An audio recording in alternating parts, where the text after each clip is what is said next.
everyone. Welcome to the American Sports Connection. I'm your host, the one and only Joey Railroads. I'm here with my buddy, Mr. Ryan Ennis. Ryan, how you doing, man? Pretty good, man. How's everything with you, other than freezing your nuts off? Yeah, not too bad. Went and saw Thor Ragnarok with little guy. That was fun. I purposely waited a week after it came out because I don't like going like when there's the big crowds of people. I don't like being smushed together, even though it's a theater. You know what I mean? I don't blame you. Yeah, and we had talked about this. I try to go to like the matinees because usually you don't have like a lot of people and they're cheaper. Oh, fuck yeah, bro. It's considerably cheaper. Because even like he wanted to go to the 3D and I didn't want to do that because with all the shit that they have in that movie, you get like motion sickness. Yeah, plus I think 3D is like a dying gimmick. That, and it was like, I think $15 a ticket. I was like, yeah, fuck you. I think that's the matinee price in New York. Yeah, that's what it was. Because it was like No, I'm talking in general. That's the matinee price, $15. Okay, well then just for regular Right. is, I think... What's 3D movies here, like 20-something? Yeah, Ooh, I just asked my wife. Yeah, it's $20-something per ticket to go see. The regular is like $11, like for a matinee, 10, $11. Oh, damn. Yeah, something like that. And that's funny. Lance said the last movie he saw in the theaters was Terminator 3: Rise of the Machines. Oh, man, we went out with my mother-in-law to go see that... What the fuck was it? Biostorm or whatever the hell it was? Yeah. Bro, it was so bad. Dude, well, we had, I'd say, a good almost 15 minutes of previews of shit that's coming out. Yeah, that seems to be another thing nowadays is incessant amount of previews. Half hour, 45 minutes of fucking previews. Especially if you're going to go see a big movie like that. Yeah, because they're expecting more eyes. I mean, it to go makes see sense, that. yeah. Oh, yeah. Like, the only one out of, like, the ones they showed me was the one I told you before we got on air I wanted to see was the New Mutants. That looked really good. The rest were just like, whatever. And, like, I was not familiar that they were making that. So when I saw this, I'm like, oh, okay. And apparently it comes out in April. So I'm definitely going to have to go check that out. And I'm not a big X-Men fan, but that looked pretty good. But before we get rolling with everything, let me throw these out here. You can find us on our social media pages at facebook.com/American Sports Connection or on Twitter at AM Sports Con, CON, Pod, POD. If you're not listening live, we're live every Friday night at 8 on YouTube at youtube.com/EaglesFan0683. Or you can find our stuff if you don't listen live on B Plus Player Radio. And the best way to find that stuff at the moment is on Twitter. Their handle is at B Plus Radio. Hey, dude, welcome back. Yeah, I don't even know what's happening because I'm not getting a drop or nothing. It just cuts off completely. That's weird. Are you hearing me drop off? I just hear like nothing. Like it'll like the sound you hear when a call drops, and that's it. But you hear it drop though. Yeah. Damn, because here I'm not getting any of that. Well, what I'm it'll just do sitting is here. I just hear you're quiet, and then it'll just drop. Yeah, man, I don't know what the hell is going on because I'm not getting that sound at all. But all right, let's see what happens. Yeah, that's strange. Real quick, I was just plugging everything. One last thing. Please check out our sponsors over at TC Wrestling Magazine. You can find them on Twitter at TSC. Let's try that again. You can find them on Twitter at TSC Wrestling Mag. use promo code ASCPOD for 20% off your next order. There. I butchered that one. So there's actually a lot of shit that's gone on news-wise in the last week or so. Yeah, I'd say it's actually an eventful week. I know. Usually, you'll get little tidbits like here and there, but there's been quite a lot this week. Like the one I guess you would consider main thing would be the stuff with Kevin Owens and Sami Zayn. Yeah. For those of you who don't know, they were sent home, I think Wednesday. Due to them not following script on Tuesday as far as the post-match. They were supposed to get beat down, and they took it upon themselves to just go to the back. Yeah, that's what everything I had heard. Yeah, and yeah, we had spoke about this during the course of the week, but that's about as unprofessional as you're gonna get. Yep. And there's no place for grandstanding like that. No, I'm like, in everybody that listens to this show knows it. Me and you both are fans of Sami and Kevin, but you can. If someone tells you, especially a promoter, even in your normal job, if your boss tells you to do something, even if you don't like it, you do it. Yeah. You don't. Well, how do I want to say this? If you have an issue with it, you take it up in the back. You don't. You deal with it before it's time to execute. Well, you deal with it before it's time to execute. Like that's just the way. Like if your boss wants something done a certain way, you can't just do it the way you want after you're told how to do it. Exactly. I mean, it's you can say everything you want before it's done, but once you do it, it has to be done as it's decided. And a decision when it comes to work means your boss tells you to do something, and there you go, it's decided. Yeah. I couldn't agree more. And like Lance just said, the only thing worse you could do is purposely hurting somebody in the ring.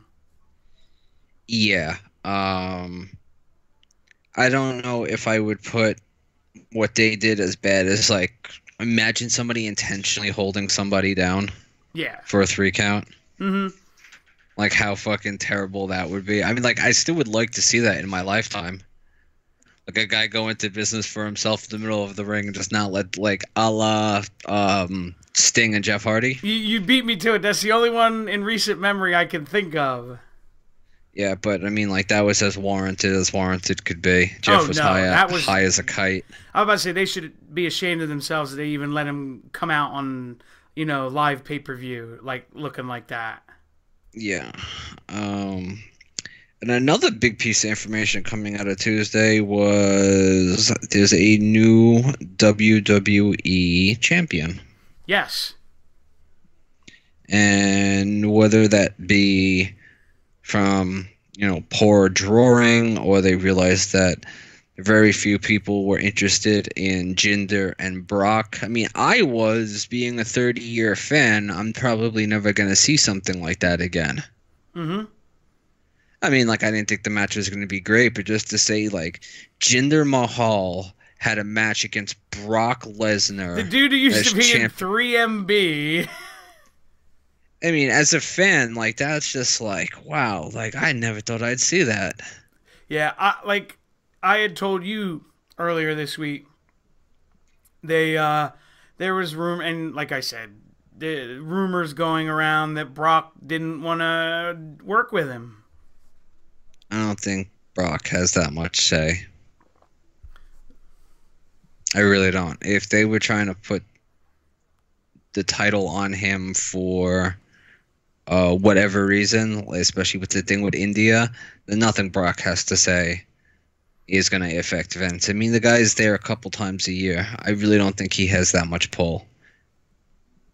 Yeah, You have a valid point. I mean, again, like, as much as I hate it, the only person that I give any credence to is Meltzer, and I don't think I heard that from Meltzer. No.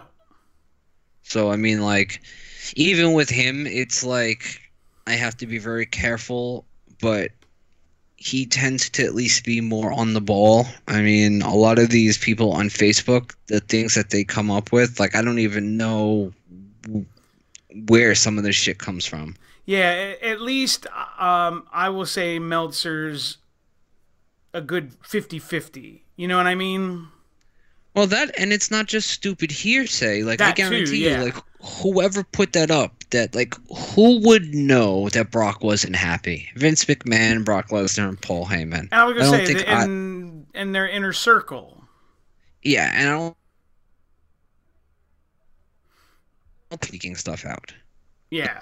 You know what I mean? Like, when it comes to certain people, I am very reluctant to listen to hearsay because it's like, but how did that get out? Like, that's something that wouldn't have escaped McMahon. McMahon makes that decision.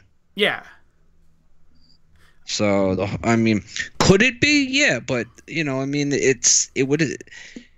Somebody who says that doesn't realize what a decent worker Jinder actually is. No, yeah. Like, he's not a shitty wrestler. This is just how he's being portrayed. I think he did great with what he was given. I will say this, and we've talked about this. It worked because he was one of the very few bad guys that actually got legitimate heat. See, I'm actually thinking about, like, because you know how I've been talking about doing my own podcast and stuff? Yes. I think that's the topic I'm going to cover for the first one, is how wrestling fans have kind of ruined what a heel is, because now fans have to like the heel champion. Otherwise, like, it's... I don't even know yeah, how I to know put it exactly in. what you mean. Like, you have to like the heel or you're, like, ostracized. Well, I mean, like, now people are like, oh, Jinder sucks, Jinder this, Jinder that, and it's like, but that's how it's supposed to Yeah, be. you're like, supposed to not like him. and you can have any excuse in the world as to, oh, he's not a good worker, oh, he gets X-Pac heat, and it's like, but he's getting heat, though. Like, And like think I of said, all the he's one of heels growing up. the last guys, maybe with the exception of The Miz, that you're like, you really fucking hate this guy. But people love The Miz. That's the difference. Well, yeah, that's People just like The started to Miz change, now. but you know what I'm saying. My point is the fact that the whole terrible, evil, undeserving bad guy will never flourish anymore, because if the fans don't feel like they approve, then they're just going to keep shitting all over it. Yeah, Because they're a lot of them basically- don't remember what heels were like in the 80s. Yeah. Like, And it the has crowd, the crowds are basically hijacking everything. Yeah, it has nothing to do with being a good worker. Look at some of the, look at Kevin Nash. There are a lot of people. Look at Austin. Austin had like 5 moves. I mean, granted, he could put on a great match, but, towards the end of his career, he was a brawler. Rock was never a great wrestler. No. I mean, even like bad guys back in the day, like Rick Rude was good. Rick Rude couldn't have a great match. He was a top heel. Mm-hmm. You know what I mean? Yeah. So the whole of like, they made you hate them. yeah, and the whole like, oh, he can't work. Lots of guys couldn't work that were on, that were in top billing. I'll give you the greatest example of all time, Hulk Hogan. Yeah, absolutely. And then Jinder was just reciting whatever he was told to recite. Like, people like, oh, he can't cut a promo. Well, he cut some pretty fucking good promos with some shitty material. Mm-hmm. So, I mean, I don't think any heel is going to get over unless, fans are like, oh, well, we like him. Like, no, like, that's not how bad guys work. And it's like, you people are ruining wrestling. I'll there's that, and then there's one more because me and Tremont talk about this all the time. We go nuts about this one. Is fans don't want stories anymore, where they want like almost instant gratification, where it's like, just as an example, because I had someone literally tell me this, when SmackDown attacked Raw on it was like right after the last pay-per-view. Yeah. I think they said, "Oh, I want them. I hope Raw attacks them. The next night, right after it happened." I'm like, "Why?" They're like, "Well, I want to see him get." In all honesty, we did too originally. Originally, yes. Like, oh, it's going to be great tomorrow, blah blah blah. But when it didn't happen, is when you and I came to our senses. Yeah. And then this person is like, "Well, when are they going to attack? I just want it to happen." Or blah blah. I'm like, Jesus Christ, can't you just like let the story develop and like be patient, and you know what I mean?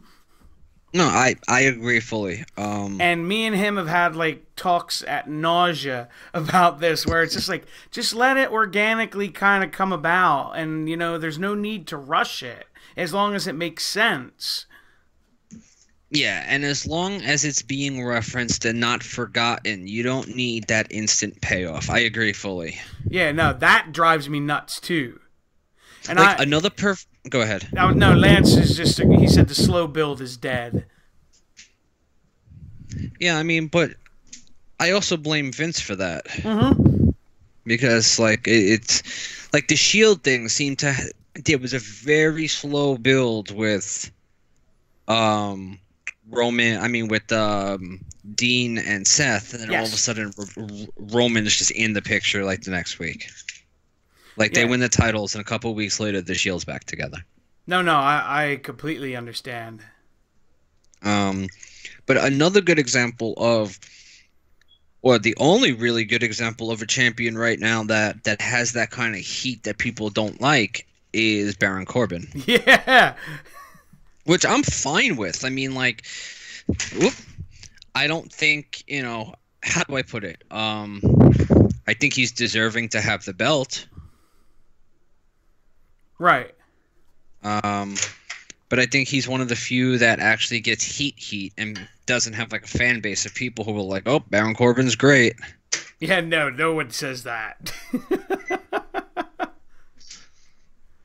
That's what I at least I feel that.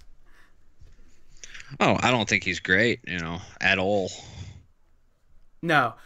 The other thing, because we've been away for a little while, and I think it's happened, was Chris Jericho called out Kenny Omega to wrestle at Wrestle Kingdom, which I'm super fucking stoked for that. Yeah, that happened last Sunday. Yeah.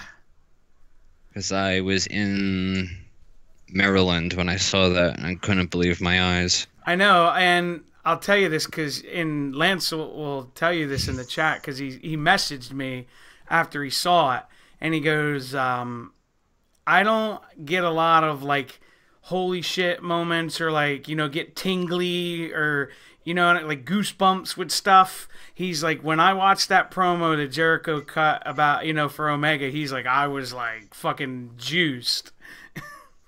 No, I agree. I fully agree. And if you don't follow like New Japan, like, and everything, that card, if you've seen it, is going to be fucking amazing. Yeah, it looks like it's going to be a really good show. Because I had a conversation with somebody about this the other day, and he really wants Naito to get the belt. That would be something. Because he feels that like he should get like a big like heel champion run that he's never gotten. I mean, he would deserve it. I mean, it would make sense. I would like to see it, just because it would be something people I don't think would expect. I mean, Okada's champion almost 500 days now. Yeah, and it would be like a big shock. I think he won it June or July of last year. Yeah. I mean, because I don't know exactly how most people feel, but I think most people think that Kenny is eventually going to be the guy that takes it off him. I don't know, because they've had their 3-match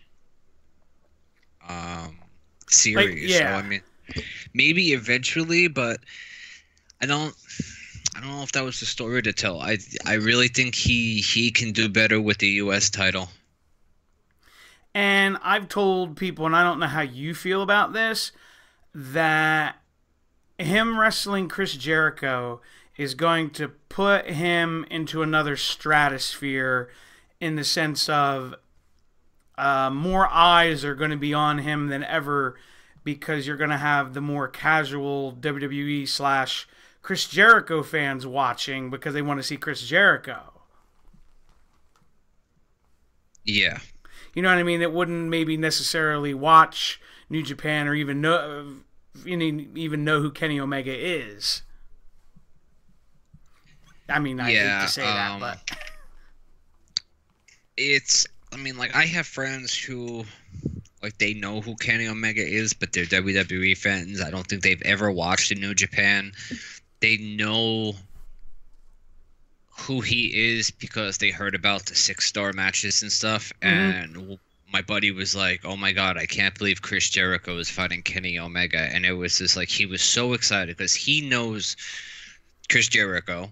And he's just vaguely aware of how good Kenny Omega is, but he's hyped as fuck for this now. Well, that's interesting. Yeah, I mean, because he's like, I can't believe it. Like, this is going to be awesome. Because as people are starting to get to know New Japan, they're getting to know Kenny Omega. Yeah, and I just, like, that's my whole thing is, and I completely agree, Lance, Jericho's whole thing is to put him to the next level. Oh yeah, absolutely. Like, I do not see Jericho winning. No. I'm personally just curious to see how Chris is going to look when he's not. How do I want to say this? Like, I don't want to use the word shackled, but where he can kind of do a little more than what WWE would necessarily let him do. Well, he's still under contract with WWE. Vince had to approve this. Really? Because I thought he's a free agent. Nope, he's still under contract. Interesting. That came out yesterday.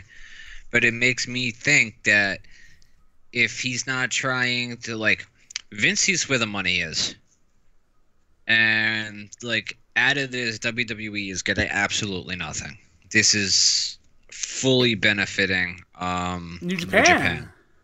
However, that doesn't mean that there won't be any kind of a working relationship. That could entirely be possible. Maybe not plausible, but what if there's a rematch at WrestleMania? Yeah, I was going to say, it almost was like, I thought if he was indeed under contract, which you're telling me he is, that it was almost like them trying to convince Kenny to come. Well, it could be. It could be like an enticement, but I'm fairly certain that Kenny Omega is making way more in his role with New Japan than Vince is willing to pay him. I have no doubt in my mind. Mainly because the people who really follow him in New Japan aren't going to follow him to WWE. That's very true, because they're very, like, territorial. A lot of people a lot of Americans who really follow New Japan is because they're kind of jaded with WWE. Yeah, like, they basically lost interest. And know what's going to happen when they bring Kenny Omega to WWE. Yeah. So, the only way I can see Vince ending up making money is if he does it, like a partnership and here and there, like, even if it happens once or twice, but like have Omega come in for WrestleMania while still under the New Japan contract, which would be the craziest fucking thing you could ever see. I think Triple H would do that in a heartbeat. Oh, I have no doubt in my mind, but it would be so weird, you know? Yeah, it would hopefully be a open door for the few and the far between. Yeah. Like, say like a guy like Okada versus Orton. I think they're two very similar athletes. And And Okada I'm would not. actually maybe make Orton interesting. I mean, it goes back to what a lot of the guys say. Randy Orton is better than most of the roster without even trying. Hmm. Like Jericho says it all the time. That Randy is so much more talented than he is. That Randy doesn't even have to try, and he does better than most of the roster. Yeah, that's not fair. So, The other thing that has been going on in the news, and I'm sure you probably heard when I bring it up, is there's a lot of turnover over in Impact, where they're from what I read, apparently James Storm just finished up with them. Rockstar Spud, I know, is done, and I think he's actually signing with WWE. And I had read rumors about Taya Valkyrie might be as well because she can't get into Canada for some reason. um, yeah, you do know that all the referees quit on the Yeah, same yeah, day, right? that too. Well, from this list that I see here, thanks to our buddy Ryan Clark, James Storm, Marshy Rocket, MJ Jenkins, Taryn Terrell, Madison Rain, who's actually back at the tapings this week, Reno Scum, who, wow, I can't believe they're gone already.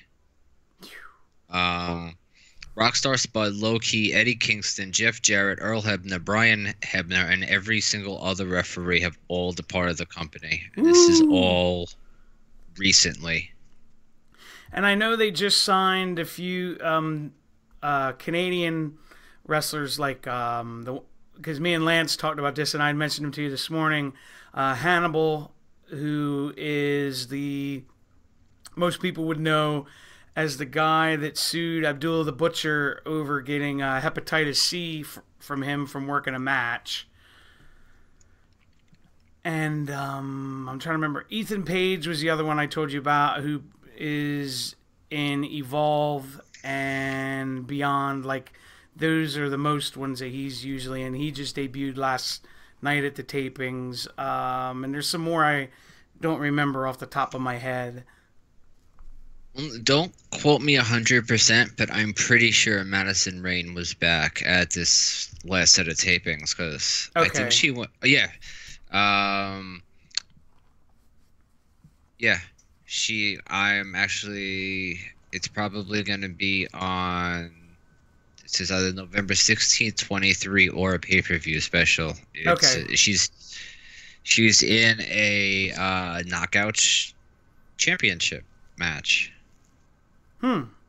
All right. Well, real quick, because we just briefly discussed it earlier. Bound for Glory. I know you said I saw bits and pieces of it. I thought it was a mess. Yeah. First of all, the first ref that they had that night was kind of like marking out in the ring. Like, I was going to say, real quick, for those that didn't know, Ryan, they basically got all like local refs from independent promotions, I believe. Yeah, Canadian independent promotions. Yeah, and that's not to knock them, but I mean, these are like promotions you've never heard of. Well, and what I heard, that venue that they ran, because someone sent me photos of it. When after they did like the production and like the set building and everything, I think they said that they only could fit it was maybe 800 to 1,000. You know what though, but we have to stop pretending that it's in the same league as WWE and take it for what it's worth. True. If they're filling up 1,000-person venue, even if they're paying them and the people allowed, it at least looks good because Apparently, I don't know if it was Raw or SmackDown, but I think it was SmackDown. I saw pictures of the camera side, and it was completely, totally, and utterly tarped off. And now they're overseas, where they should be selling out. This is WWE. Yeah. And it was like everything seemed to be tarped off. But apparently, I just read something. They have record earnings this year. Which is weird. Yeah, I was reading an article on why they're not putting Clash of Champions on the network, and they just don't see it as like they see it as just like a money loss. They don't see any of that leading to people getting like buying the network or anything. It's not that they're in financial struggles, but they're in a mindset now that they're just not going to spend money to spend money. Well, and I actually love the idea because everything, and I'm pretty sure it's the same thing I read. They're going to cut back on like a pay-per-view every 2 weeks. Well, if you really look at it, and I didn't realize this because we were talking about like how surprised we were that there was going to be such a distance between like Raw pay-per-views. I don't think Raw's next pay-per-view is until February. Correct. So I think that since April of this year, there's only been 1 or 2 months where there's been two pay-per-views. Right. I like where they have them more spaced out, like from like back in the day. Yeah, I even once a month I think is a little bit too much. I mean, like if they were gonna, I agree, and I think what they could do is like how when we were growing up, they had Saturday night main events that were kind of like bridging the gap between the pay-per-views. You could have, as an example, because Raw doesn't have another pay-per-view until like February, you could have just basically a stacked Raw show that you could consider like a somewhat of a pay-per-view. You know what I mean? well, I mean, even if they were gonna have one every month, if the brands alternated for that, like you don't need a Raw pay-per-view every month. Definitely have Yeah, your that'd be Raw good pay-per-view. too. Like February be a SmackDown, March be Raw, then Yeah, no, WrestleMania. I like that idea too. So that at least in between you have 6, 8, 10 weeks maybe to build to a card where the matches mean something, that they're not That you're not just being seeing, thrown on. as an example, Cesaro and Sheamus and Dean and Seth every week. Exactly.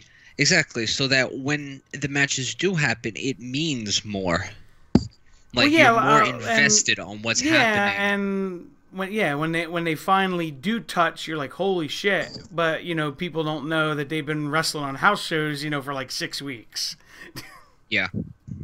like it was back in the day. But I will say this because me and you talked about it with real quick back to Bound for Glory was I hated, and I don't like using the word hated, but I mean it on this one. The Alberto El Patron promo was cringeworthy. Apparently they're broken up. Yes, Now. good. I am so happy for her. Well, again, she just made a comment, but that doesn't necessarily confirm anything. But if it's yeah, true, I'm like ecstatic for her.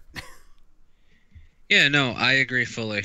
And like the thing that really bothered me about that promo was he was trying to garner sympathy for a domestic issue. Yeah, That was another really one bothered where me. I didn't know why that was on TV. Like, I didn't know where they were going. Yeah, ooh-wee. It was just, just really like cringeworthy. And like you said this, man, Mexico's greatest export, my ass. I'm actually reading some of the spoilers upcoming, and things are looking good for Kevin. Kevin's teaming with Lashley. Oh, wow. Good for him. Yeah.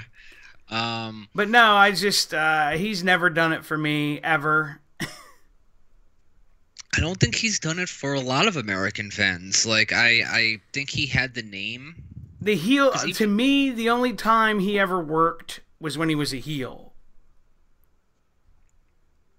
Yeah, but I don't even know how well he worked. You know, he wasn't even really that good as a heel, but like to me, as a face, he was even worse, Yeah. if that's possible. No, I agree fully. And then, like we talked about this, I liked that Sami Callihan came back, or to be with Dave and Jake, because they do six mans all over the country together, but the way he was brought in that match just made absolutely no sense. It was just, if you're gonna bring him in, make it like mean something. It was just like he just randomly walked out like, "Oh hi, it's me."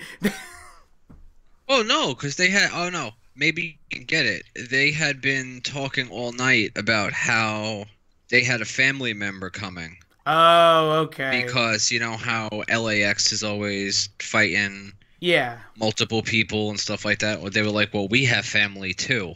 And that's what the build was. Like, who was the family? Well, it was funny because I saw that and they showed like a glimpse of a person and you saw them do like the thumbs down. Okay. It was in like a promo or something because they were like, I did see that because Dave and Jake were outside and they were talking about something with family and you just saw like an arm and like a shoulder of some person and then like the thumbs down or something like that. As soon as I saw it, I was like, it's fucking Sammy. It's obvious it's Sammy. Oh, I didn't see that because all they showed was somebody laid somebody out. Okay. But no, it was just funny. Maybe it's just because I know those guys, but I saw it, I was like, yeah, that's Sammy. Yeah, no, I mean, like, oh, my fucking cats, get away from my feet. I'm gonna fall over. I'm trying to walk and clean off my coffee machine, and a fucking cat's literally under my foot the entire time. That's funny. The pay-per-view, I mean, what was good wasn't terrible. It was like, I guess you'd say like below average. Yeah, Keep talking, Rye. I gotta handle something right quick. Alright. I personally don't like the whole, bringing in the MMA people. Especially since they come from Bellator. Well, American Top Team is kind of both, but my personal opinion is that TNA is just going in the wrong direction with a lot of things, and it's sad. Like, I don't want to see them fail. I really want to see them succeed. I want there to be other places for guys to work. And it's sad because I don't know how long they're going to be feasible, like financially feasible. I don't know if WWE is going to end up coming in and buying them out for the tape library. It's just kind of daunting. I wish there was more where once in a while companies could come together and work together and have some kind of like super matches. I think people would care more about other talent in other companies. But I don't know. It's just strange. No, I agree with you because, and I've talked about this even with independent companies, that at the end of the day, everybody has the same goal. They want to make money. Mm-hmm. So why is it?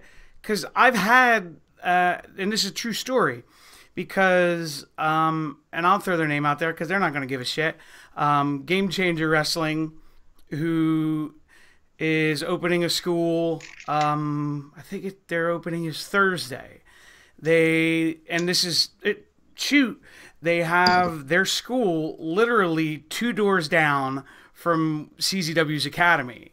And so I was there Wednesday night, and I know the people that run it. And he says, so are you going to come to, our dojo shows when we start running them? And I was like, well, why wouldn't I?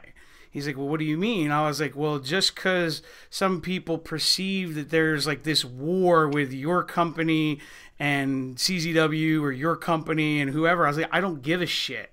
I was like, you know, you've been nice and cool and, you know, pleasant to me. So, you know, I'm going to be cool to you until you give me a reason not to. Yeah, or until CZW starts giving you a paycheck, you know. And Yeah, then, exactly. You know, but yeah, no, I don't understand people sometimes. Like, why can't people be a fan of both? And because there's literally something for everyone if you want to have it. Yeah, no, I agree fully. And you know what I don't understand is that people who are a fan of one, like, they don't understand criticism. Like, criticism is a constructive tool. Like, and if you listen to how if people come in and go, oh, that sucked, well, that's not constructive. If people can break it down and tell you why things sucked, I have a perfect example for you. Go ahead.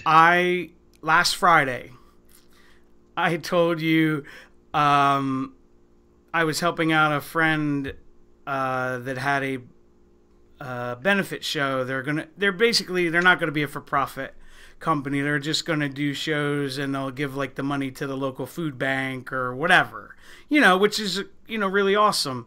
But they had certain matches that were more Shikara guys. I don't know if you're familiar with them, but it's Some more like guys, comedic type stuff. Like oh, I know what Chikara is. Yeah, I'm just trying to explain for others that aren't. I'm like Jervis Cottonbelly, if you know, if you want to Google him. And the guy that I know that runs it asked me, he's like, "What did you think?" And I said, "Some of the matches I liked." I said, "And this isn't in a disrespectful way." I said, "I respect what those guys can do, you know, because they're obviously trained and everything." I said, "It's just not for me." Yeah. See, like, I'm weird because I could do like Kenny Omega wrestling a little girl and like suspend my. Yeah. No, this was just even weirder than. It's hard to explain. Yeah. How do I put it? You can also see how the production is put on. If they want to be taken seriously, and they're doing that stuff, that's one thing. But if it's still like in Japan, comedy wrestling is like a genre. Like, there are companies that are just comedy wrestling, and if you can just know that you're there just for entertainment, like it's not supposed to look like a shoot, it's supposed to be fun, then that's one thing. But I'm with you. I can only tolerate a little of that. That's why a guy like Santino or a guy like Colt Cabana are so great, because they have the balance. Yeah, I absolutely 100% agree. But it's, you know, when I told him that, he's like, well, he's like, to be honest with you, I didn't expect it to be for you. You know, the couple of the matches. He's like, I brought the guys. He's like, this match and this other match were for fans like you. He's like, I tried to, you know, a little bit for everybody. Yeah. And I was like, yeah, that's fine. And he's like, would you come back to another one? I was like, yeah. I was like, I'd come back because, you know, you're doing, you know, a good thing. Just because, you know, that part wasn't particularly for me doesn't mean, you know, I hated the whole thing. And that just goes back to what I was saying before. Fans just, you know, they don't run the show. You're not putting money into the fucking show. You're into it. Very something because you didn't like one thing. Like, that's what gets me with a lot of people. They'll bury everything. Like, look, I kept trying to find the positive point to TNA the other night. But I was just being honest. I was being hopefully constructive in my criticism. I could tell you what I thought sucked, like why I thought it sucked, instead of like, oh, that sucked. Well, that doesn't help nobody. Yeah, what exactly. sucked about it? No, so, I agree. mean, like, yeah, if you could tell the guy, yeah, that's not usually my style, that's not my taste, well, that's a good enough explanation. Saying, well, if you just say, hey, it's not for me, then okay, I understand. But anyway, let's get rolling on, because that was a lot of stuff to cover. What did you think of Raw this week from the UK? I was hyped for Pete Dunne debuting, which Hopefully, it's not like a one and done deal. Pardon the pun. Yeah. I'm trying to think of other things that happened because I had watched everything by like Tuesday night. I had watched everything but NXT.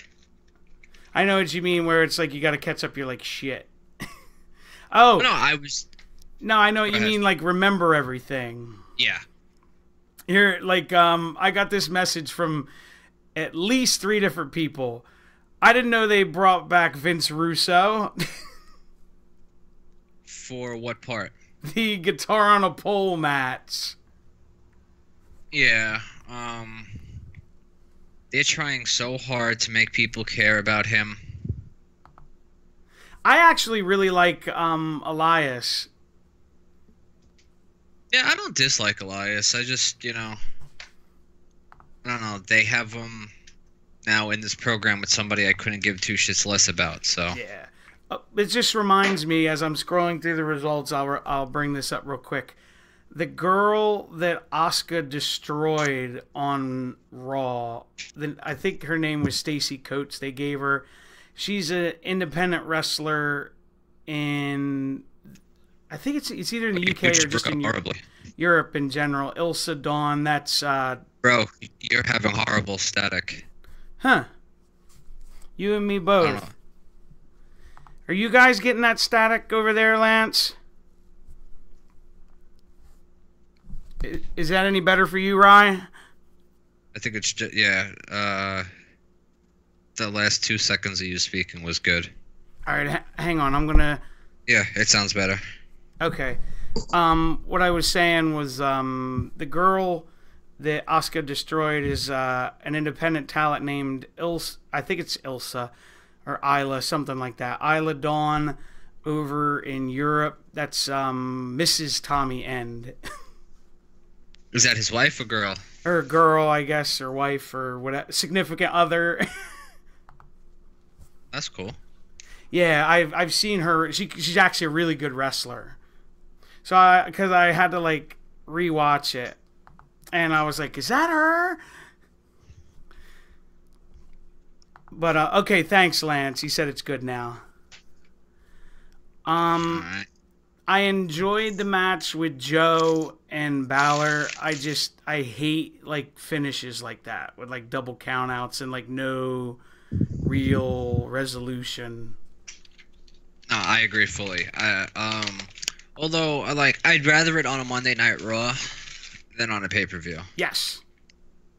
It just seemed like that was like their big thing on this show, because the big match is that one, and the one with the Miz and Braun, they had like another like wonky finish. Well, I mean, they also had a big title change at the end of the show, so. Yeah, so it evened out. Which was, surprising. But that whole sequence is what I hate about WWE at times. Like, how did the match continue to go on during all of that? You know what I mean? Yeah, like it's not believable. And that the ref would just count 3 when obviously like. Yeah, it was just like a Nick Patrick NWO ref count, like boom, boom, boom. Yeah, it was just like. For me, the storytelling doesn't make sense. How a ref who's supposed to be partisan will. I know, like, yeah, if you weren't a wrestling fan and you saw that, you would like, that makes absolutely no sense. Or you would think that the ref was a heel. Yeah, he was in on it. Yeah. I mean, I like the idea that in whole, where like New Day's going to come and attack again, or SmackDown's going to attack again and catch them off guard, and Come here, big fuzzy cat. Sorry. You know what I mean? I thought that in itself was interesting, but yeah, no, I liked it. That's actually what I brought up to you a couple weeks ago, that I wanted to see SmackDown reinvade again before Raw had anything to do with them. Like, get cocky, get full of yourself. Yeah, like, you're not going to mess with us. We're the best, and, etc. Well, that and fans, I don't think, would expect it. No. Because like you said, fans want Raw to go in and attack SmackDown. So to have SmackDown do it again, Yeah, which I actually think is probably going to happen this week. It has to. It has to. Yeah, because I think from everything I read, Roman's been cleared to wrestle. That he'll probably like come out, and I'm just completely guessing here that something will happen and he'll come out to save the day at like the end of Raw this week. Yeah, see, I agree. I think that that would actually be decent. Um, but WWE, I think, has announced that he's going to be back. Yeah, they already did. Which I think that if they hadn't, It would have been a good way to do it. it definitely wouldn't. It would not have been Austin and the Alliance. No, but it would you have been know. at least something where you're like, oh, holy shit. Yeah, I just don't think that Roman's ever going to get over. Yeah, I don't know. And now, I want your thoughts on this because we actually really didn't get to talk about it. It looks like where they're going is the Shield fighting the New Day at Survivor Series in a 6-man. I don't hate it, because I think the Usos and Cesaro and Sheamus is actually going to be a really good match. I'm going to say this, and I don't know how a lot of people feel, but I think the New Day, in a lot of ways, because their gimmick is kind of kooky and stuff, they get underappreciated of how really good they can be in the ring. I agree fully. Like, they can really go when they want to go. Like, them and the Usos, I don't think I've ever seen them have a bad match. Well, I mean, I also think that it'll work out great with the 3-on-3 because when Roman has a role, he plays the role well. I can 1000% agree with you. Like, for a 3-way, for him to play his part, I think it's fantastic. I think he does his role very, very well. And I think a setup like him and Big E is great. Yeah. I think Big E, if they ever want to pull the trigger, could be a main event talent. Well, yeah, I mean, he can work and he has a personality. Yep, they finally let him basically like be himself. I forgot what I was going to say. Oh, it's killing me that they're not pushing because I see him on social media and he's great. Rusev. Yes. I think he has so much personality and they just don't let him show it. He oozes personality. He's so good. He's so personable. Yeah. I'm trying to think of what else cracked me up because I was watching Up, Up, Down. Oh, if you really want to laugh, watch Luke Gallows versus TJP in the Madden 18 tournament. Because now, like every year for the last 3 years, yeah, he has the Madden tournament on Up, Up, Down, Down. Bro, in the first 10 minutes, I was in tears over how funny TJP and Luke Gallows were together. That's awesome. And believe it or not, the Jey Uso versus Mojo Rawley, I was like, I can deal with this Mojo. Like, I can tolerate this guy. Dude, he's like super intelligent. Oh, yeah, I just hate his gimmick. Oh, I do too. And it's a shame because he's such like a great guy. Yeah, I just think he's terrible for how he is portrayed on TV. Yeah, no, I completely agree with you. All right, moving right along. What did you think? The next video is going to be Luke Harper and Jey Uso, which I think is cool because you're getting people outside of their comfort zone. Yeah, that is interesting. All right, so your thoughts on SmackDown this week?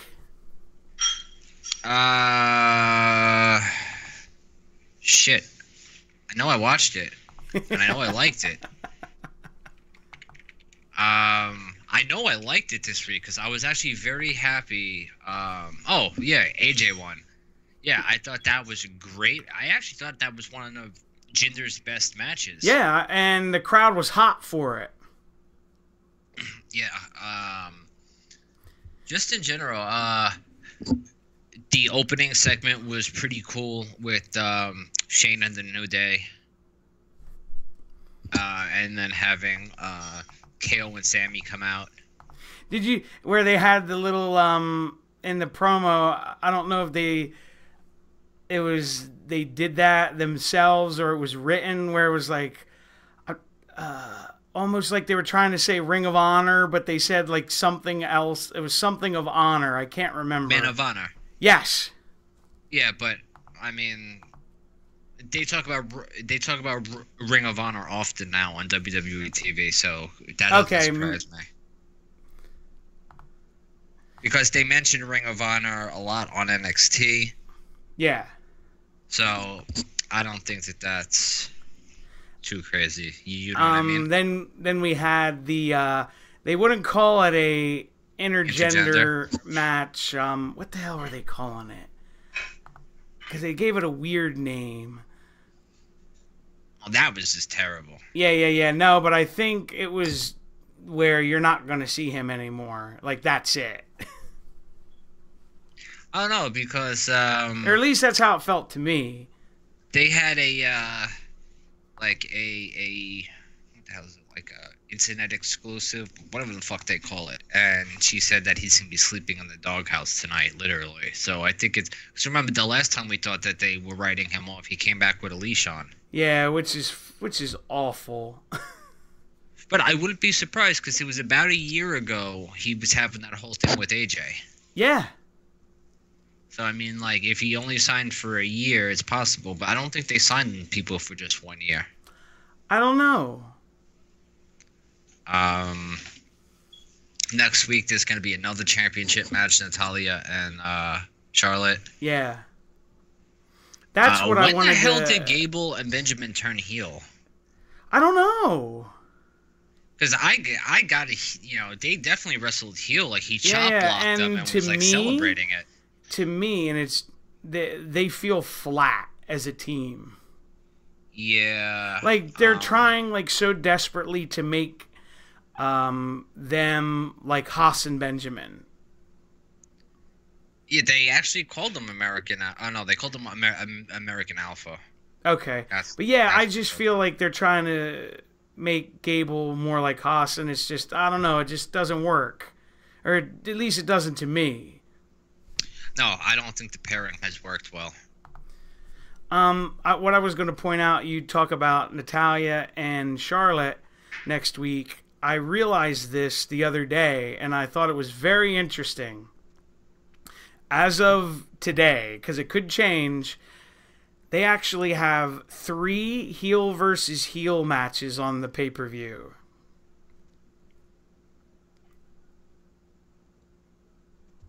Okay, I'm trying to... Miz and Corbin. Yeah. The Usos and The Bar. But the Usos aren't heel. Oh, they're not heel anymore?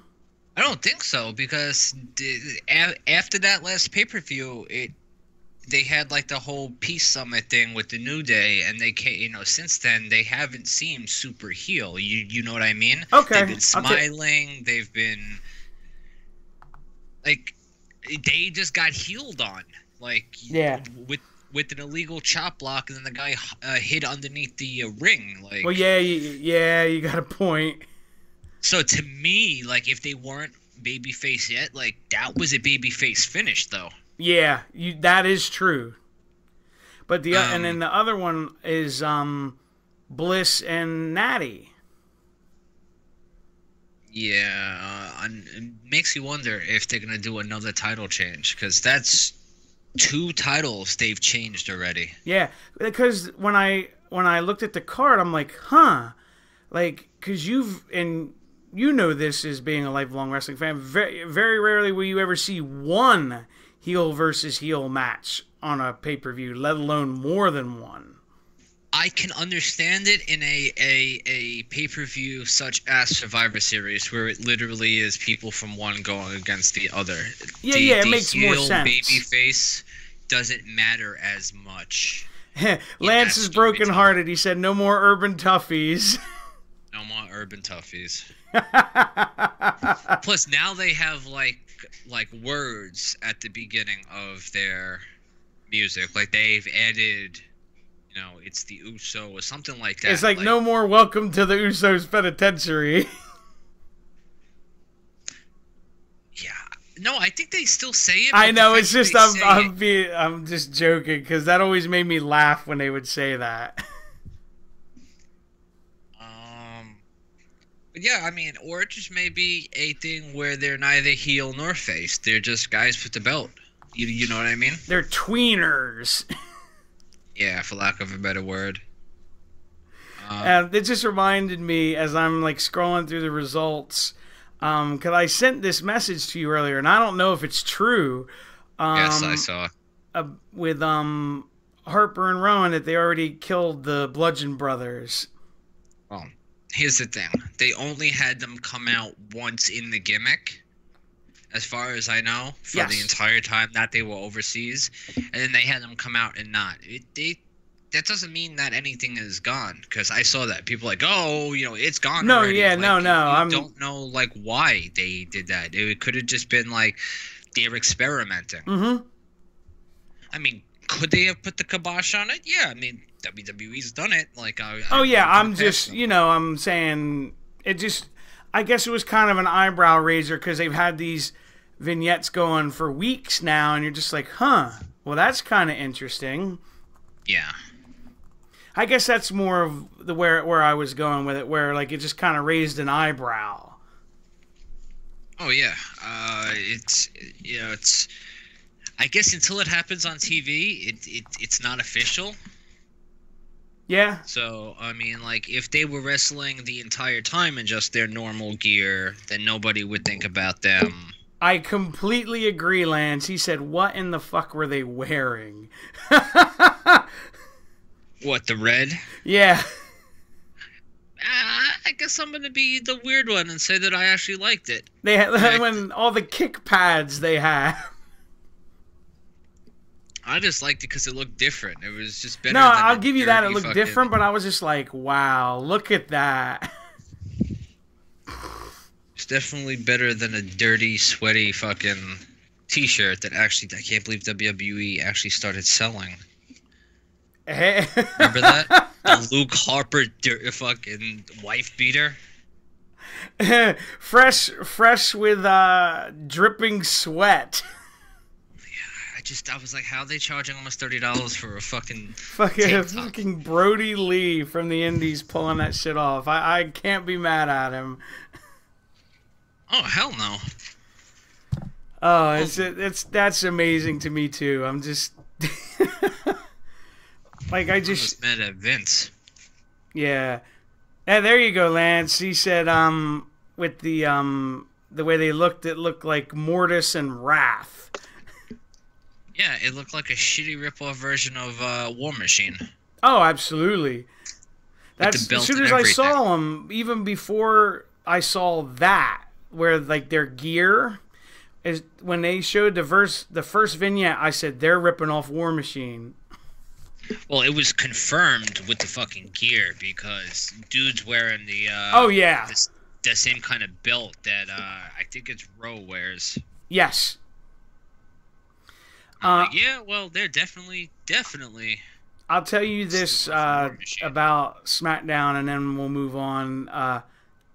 My boy, when AJ won, he about like jumped out of his bed. He was like so excited. You said boy for a second. I thought you were gonna talk about a friend, and I forgot. Yeah, your son. Yeah. No, he was like super excited that he won. Like he didn't want to go to bed after that. So I was like, well, WWE got the reaction they wanted then. Yeah, no, absolutely. I mean, plus AJ's one of those that kids and adults are both going to be happy about. Well, I don't think I've ever told you this. When we go out places like to the store or wherever, he'll just randomly start singing AJ's song and do the fucking AJ Styles pose. We'll be in like Walmart and he'll just randomly do it. They don't want none. I know, it's hilarious. All right. What did you think of 205 Live this week? I thought it was real cool to see them bring out all of the 12. I mean, all the UK guys. Yeah, I thought that was pretty cool. I like that they did that. The issue I had was that I thought it ran too long. Okay. Because it was like that whole segment was like 20 minutes, and I'm like, ugh. Apparently, Enzo's a draw when it comes to time. I mean, like, you know, like viewership. That's the only thing I can think of is if they're giving him all this time, and it's not the first time, then something he's doing is working. Right. Now, I guess it's just because my big issue is when you have a show that's 55, 58 minutes to devote that much time to not a match, a talking segment, that just irks me. Oh, I'm with you fully. I'm with you fully, but that just may speak on the state of where they feel the show is. Well, yeah. See, because like maybe it's just because they said, yeah, we're gonna have like the UK guys on, and then it's like, well, shit, you know, you took up like a third of the 50, you know, the show, and they're only gonna have, you know, like a match, you know, with, you know, like a tag match with some of the guys, and then, you know, obviously Enzo wrestling Tyler Bate in the main event. That bothered me that he won over Bate. I knew a lot of people were angry, so I wanted to like. I actually went back to see because I didn't watch it live. I understand why people were very upset. I was upset after I watched it. I mean, the guy's a 19-year-old prodigy, and you're having him lose to Enzo. I mean... See, because my whole thing was before I was like, let me reserve judgment until I actually see how he lost. You know what I mean? Yeah. And then when I saw the way they did it, I'm like, oofa, yeah. Don't like that. This is a guy that you had win an entire tournament, and you job him out to Enzo. Yeah, I did not like that. But I did like how they had a very heel Pete Dunne come out and not have to change a thing about him. Like, he just glared. Yeah, I mean, even his walk out is amazing. Like, I love... I don't know if they do it over in the UK, because obviously I've never been to their shows over there, but in the States, when Pete Dunne wrestles on independent shows, everyone always chants Pete fucking Dunne. So that's always kind of cool when you get the whole crowd doing that. Yeah.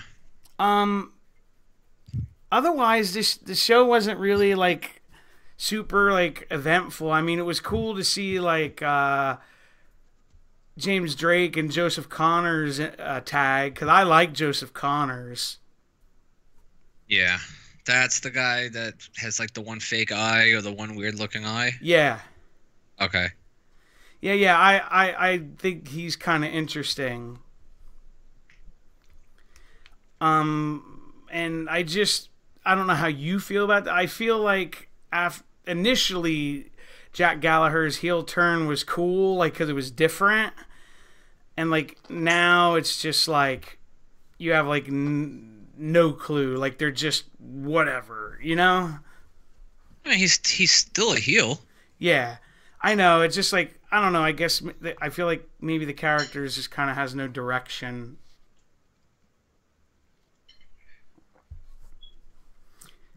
I mean, I do like that he comes out in, like, almost, like, street clothes now. Like, he looks like he wants to fight. Yeah. I do like that. So that's a nice little change of pace. But other than that, it was okay. Nothing, like, noteworthy to, write home about, I guess you would call it. I did think of you, though, when I watched NXT this week. Which one of my boys was on? Lars Sullivan? Well, no, but I am going to talk about him. Heavy Machinery. Absolutely. Because they wrestled Sean Maluda and the guy we were talking about earlier from WrestlePro. The cop. Payne. Oh, okay. Yeah. I couldn't think of his name. Sorry. He wrestled, it was those two. And Payne basically got his ass kicked the entire match. But it was just cool because I saw him and I'm like, oh, okay, I know him. But the reason I thought of you is they just made a new match for TakeOver. It's going to be Ono versus Lars Sullivan. Yeah. I just hope Lars Sullivan destroys him and kills him in the ring. That dude, man, I think he has the potential to be something like seriously like impressive. Like the way they're building him, they're doing it right. You know what I mean? Yeah, I mean, apparently, sorry, just off topic quickly. Yeah. People are saying that it was just a miscommunication. Like, there's a high chance it was just a miscommunication with KO and Sammy. Well, that's interesting. Because I think they're already because Meltzer being Meltzer said, "Oh, there's a chance that we're never gonna see them again," and I think they're already I think he just did that shit for clicks. Yeah, I think that they're already being advertised for next week. Yeah, I figured that shit would get squashed quick. I mean, he's still. If you go to WWE.com, I mean, he's still on the banner for SmackDown Live. KO. Yeah, I will say this because we didn't briefly bring this up, and then we'll go back. Was and you probably saw it too because it's been everywhere. That apparently Kevin and Sammy have been difficult to work with lately. Yeah, I've heard that. I will say this though, I know that they were both really close with Jimmy Jacobs, who was the writer that got fired over the Bullet Club picture, and then they're both apparently very close with Neville. So, I mean, I don't know if that has something to do with it, but it's just a thought. Oh, here we go. This is on WWE.com. Okay. A huge tag team battle has been set for next Tuesday on SmackDown Live as New Day will take on KO and Sami Zayn. And then to settle the score, McMahon made a singles match between Kingston and Zayn, which the Dreadlock Dynamo won. After the bell, KO pounced on Kingston and pummeled him until Woods and Big E ran him off. So they've made something out of the situation. So I don't think that this is so basically, permanent. It's done. I mean, they were told to go home immediately after the segment and just to go back to the hotel and fly home. Like that's legit. Oh, They yeah. didn't wait for the next day. It was like, oh, you guys fucked up, go home. Yeah, well, Bubba, or Bully Ray, whatever you want to call him, basically said it was like Vince sending a message. Yeah. Which absolutely makes sense, where it's like, I don't care who you are, you're not going to pull that shit. I don't know, one of the Facebook pages that I follow, one of the few that I follow, lately has just been covering like Taz's opinions on things, and I'm like, there's no person in wrestling do I care less about their opinion than Taz. Because he's the one who said that Nakamura was overrated.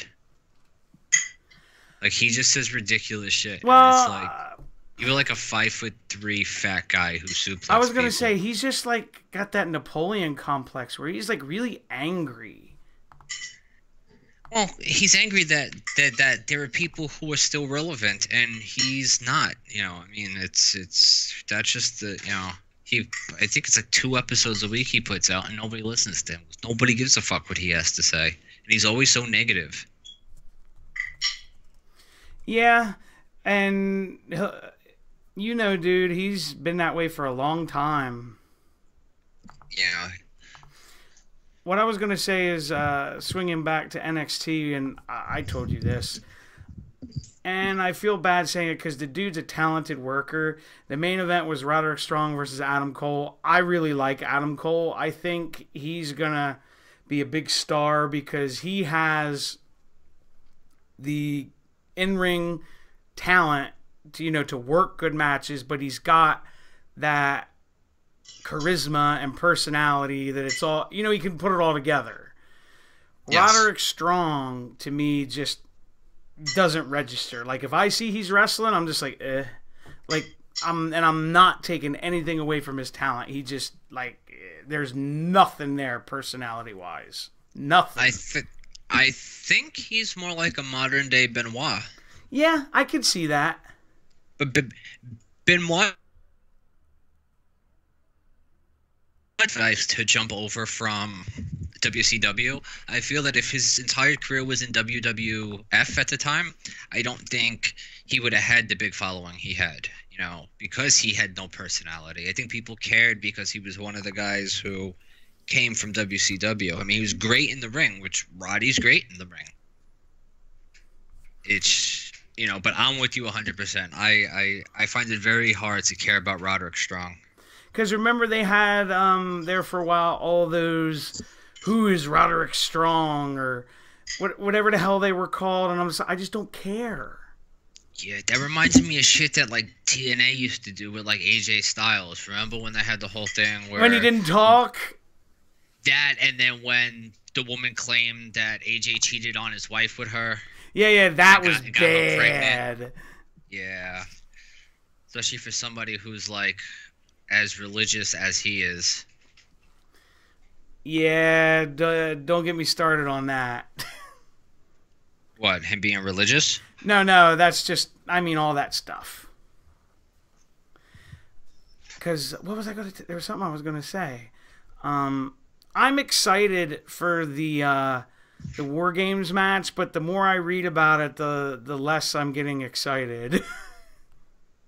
What have you read in the last couple of days that has changed your opinion or that has affected? Just a little. I might just be nitpicking, but you remember War Games was two teams. Obviously, I understand why it's 3, but they had a 3-team one. Yeah, it was the last one, I believe. 98. Yeah. Well, anyway, what they usually did was if I remember correctly, either 2 people or 1 from each team starts it off. And it was like a 5-minute period, and then they flipped like a coin or whatever, and then the next person would come in, correct? Yes. All right. Typically, the heel would get the benefit. Usually, yes. What they're doing with this one is same deal, but when they do the coin flip, instead of one person coming in, it's going to be the other person's remaining team members, meaning the rest of the team is coming in instead of one by one.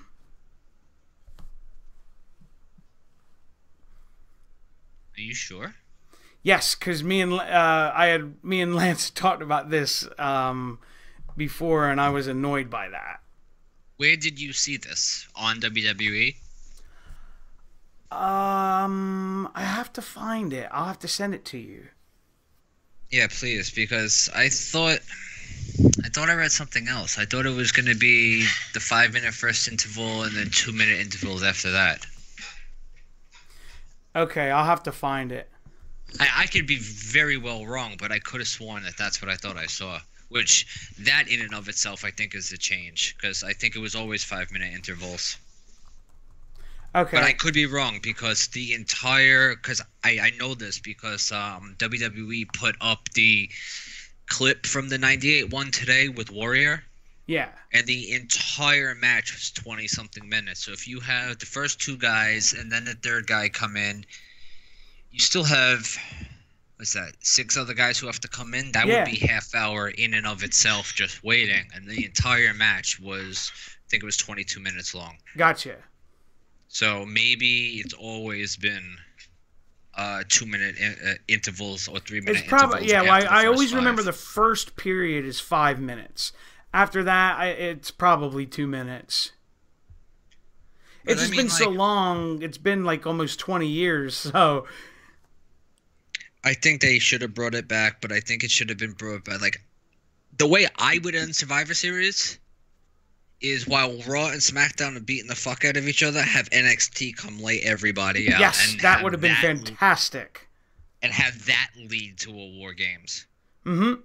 Raw, And SmackDown, Raw because me and you had versus talked SmackDown about this versus previously. NXT. If they were going to do War Games, they should have built it up to where you're like, oh my god. Yeah, the fact that Authors of Pain are just suddenly with Roderick Strong. Yeah, out of like makes nowhere, no literally. fucking sense. Yeah, it's like, oh, Authors of Pain are in the ring, Roddy's in the ring. You guys are a tag team now. Like, that's literally how You're like, it happened. huh? Because Yeah, I remember that- when I that was reading one's the weird. spoilers, I was like, but how the fuck did they rationalize this? Yeah. But that's how I would have done it. I would have, in the main event, when it got down to a couple guys on either team, just have no finish, have NXT come down just like the Nexus did, and just lay waste to both sides. Yeah. But I realize why they can't do that. They tape NXT so far in the future. It would make no sense. Because you have a tape show, then you have live shows that are going to have to... Yeah, it would just be a fit giant cluster. You know what I mean? But that's... I would find a way to do that. Like, that's how I would do it. If I was WWE, because I think there's money in that. Oh, God, yeah. If you do it right, absolutely. And thank you, Lance, for bringing this up, because I almost completely forgot to talk about it. I don't know if you saw it yet. Flair's 30 for 30. I haven't seen it yet. But after talking to you about that, it's not like some jolly... No. It WWE shows that style I documentary. because not to cut you off, I rewatched it because I missed the first half hour because I thought it came on at 10:30, but it came on at 10 here, and I was like shit. But anyway, there was a link up that I found, and I rewatched the first like half an hour, and it's really good. It's not all sunshine and rainbows. Yeah, no, that's good then. You know that this has been finished for well over a year, right? Yes. 'Cause it was November of last year. I think I don't is know when why they waited started. so long. I have no idea either. But November of last year, I think, is when they had the first previews of the 30 for 30. That's crazy. But no, it's So. it's without the commercials, it's a little bit over an hour, but it's good. I'm gonna see if I can find it tonight. I have a link somewhere. I got a link because Lance was asking me the same thing. I'll send it to both of you. Yeah, but I want to see if I can find it on one of the sites that I use that I can download, and I can put it onto my phone because I have to go to therapy tomorrow.